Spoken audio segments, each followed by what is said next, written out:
I'm going to talk to you about 2 methods that you can use to pay off your debt quickly and effectively. And I'm going to talk about why one method has always been proven to be so much more effective than the other one, and it is not what you think it is. The 2 methods of paying off debt are the avalanche method and the snowball method. And these are, timeless advice that have been given. We know again and again these 2 methods work, but why is it that one method works better than the other method and is not something logical? So you see, with inflation going up, my grocery bill is going up so much, eggs going up so much, milk going up so much, bread going up so much, and everything just going up so much except my paycheck.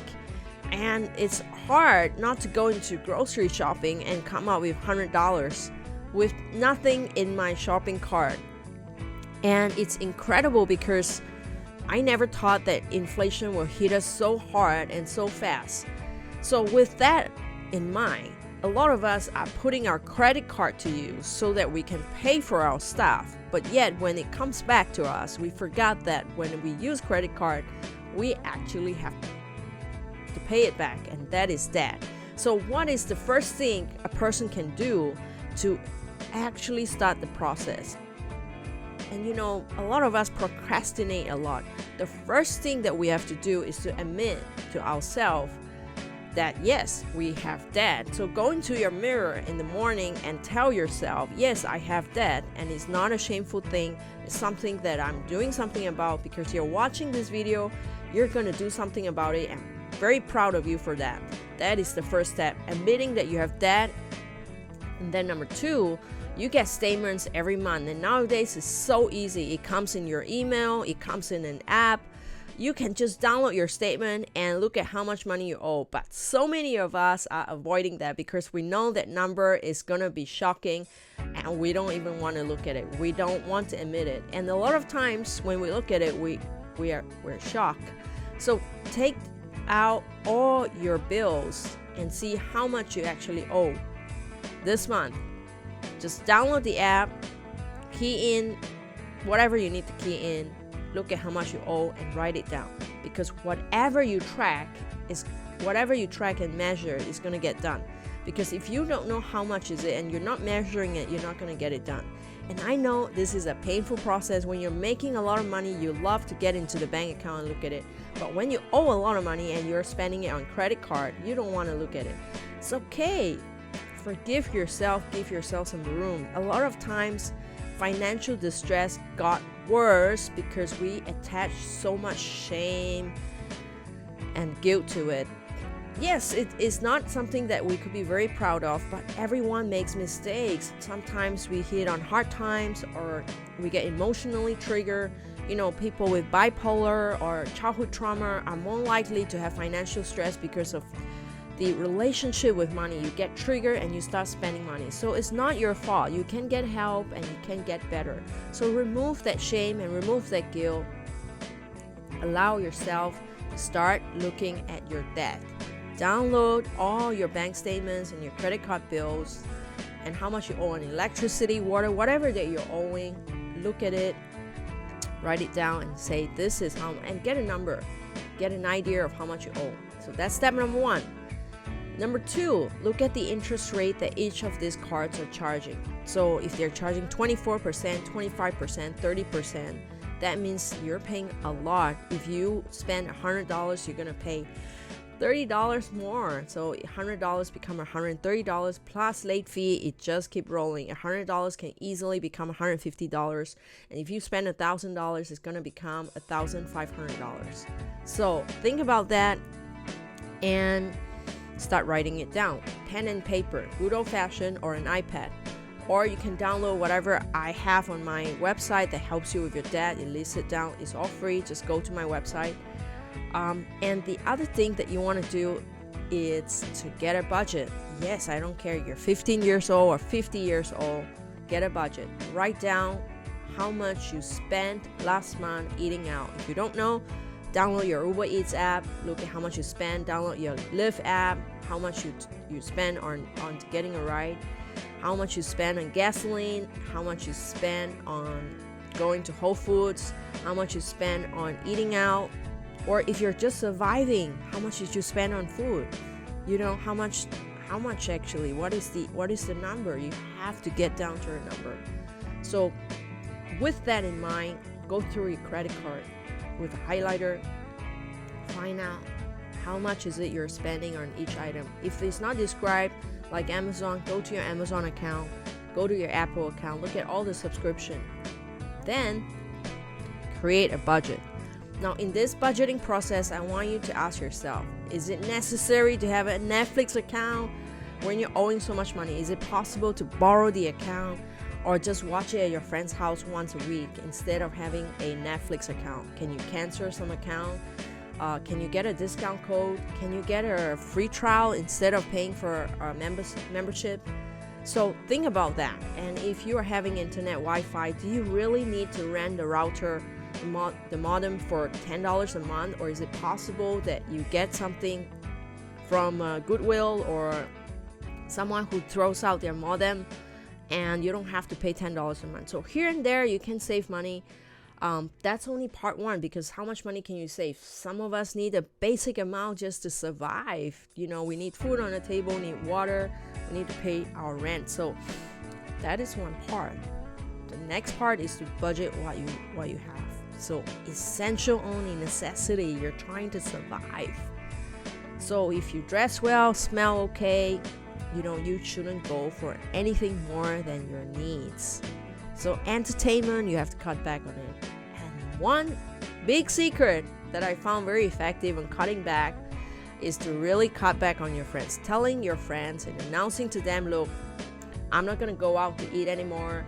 They're going to stop asking you out to expensive restaurant where you feel embarrassed that you can't go, or a birthday present. Stop going to birthday parties, restaurants, and any celebration. Cut it out, even your own birthday. You can write yourself a letter. And I always tell people the best present, and you know, in today's day and time, nobody needs another item in your home. You don't need that coffee maker. You don't need another keyboard or another bag. Write somebody a letter, just a pen and paper, write them a letter. That's the best gift. Telling them how much you love them, how much you care about them, and if you can spend some time with them, give them a call. If you can't meet them, Zoom call them or video call them. That's the best gift you can give them. And a letter lasts forever, easy to keep, doesn't take up space, and you don't have to go shopping. So budgeting. How to budget? Reduce your expenses, find out where are the leakages, and then cut down all your events. Just cut it down. You can still meet people, you can still network, but you don't have to spend money because you're trying to pay off your debt. Be committed. So budget and find out how much you're spending, and then now look at your income. How much income is coming in after tax? Okay, don't forget you have to pay your taxes. IRS comes after you. IRS doesn't give you time off. So make sure that you calculate your tax. And then every time your income comes in, I want you to separate it into two accounts. One for the bills and one for the savings. So have a separate account where you don't touch your money. Now, this is going to sound ridiculous or tough or whatever, but you have to go and get 2 more jobs. Hustle. Find out where else you can make extra income. There's only so much money you can save. Go to Upwork, Fiverr, Facebook, ask for people, ask your neighbor if they need to cut their grass or babysitting. If you're in New York City, walk somebody's pet, walk a dog, or clean some houses. You know, there are so many jobs that you can do where you can increase your income a little bit. And if you are a single mom or you're getting a divorce, you have a lot of kids, find out who is willing to take care of your kids while you go out there and do these jobs. I know it's tough. You know, childcare is a very difficult topic. It's very hard to access, but you have to do something. You have to get someone to take care of your kids. Make sure they're safe, but you have to find help and you have to ask for help.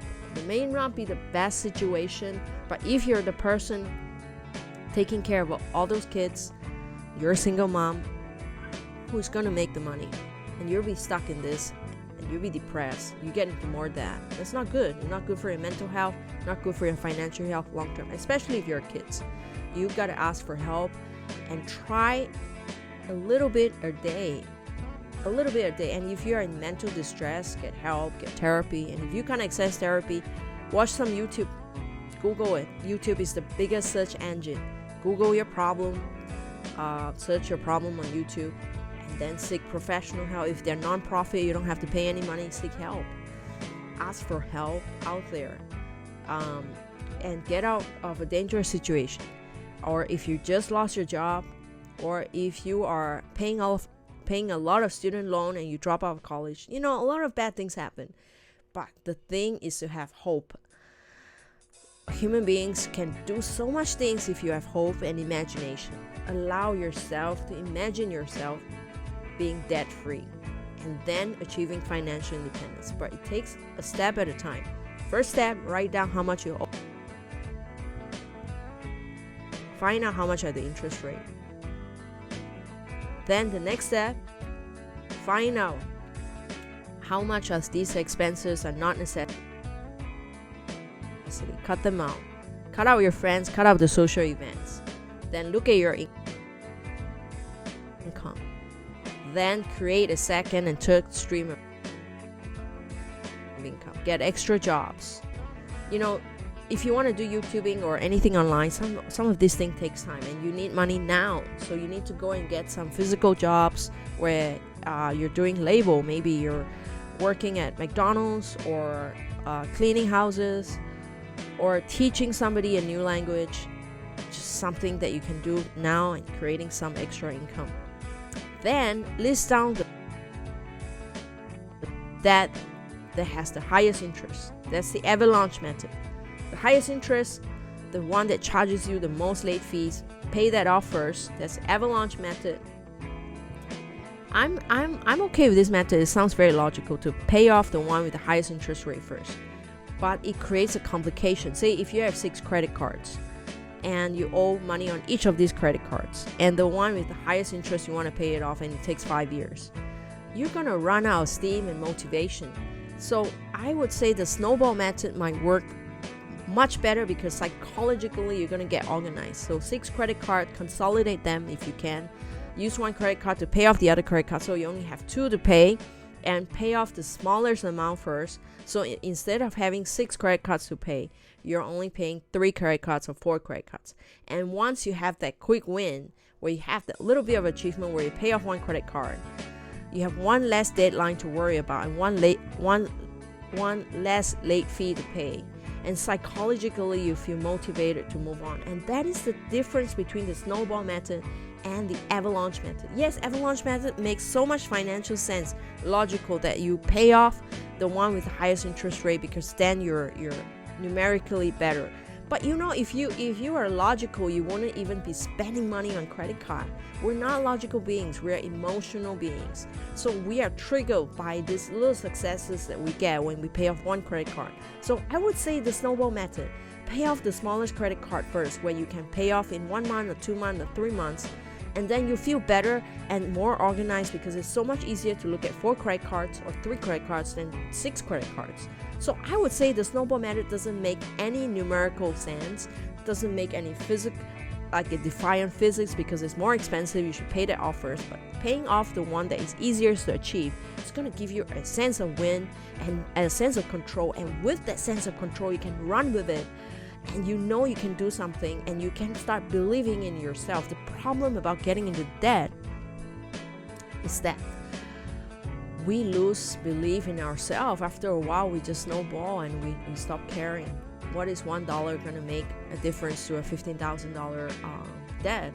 So start paying off the little one and start believing in yourself. That's how you get started. Snowball method, go for it.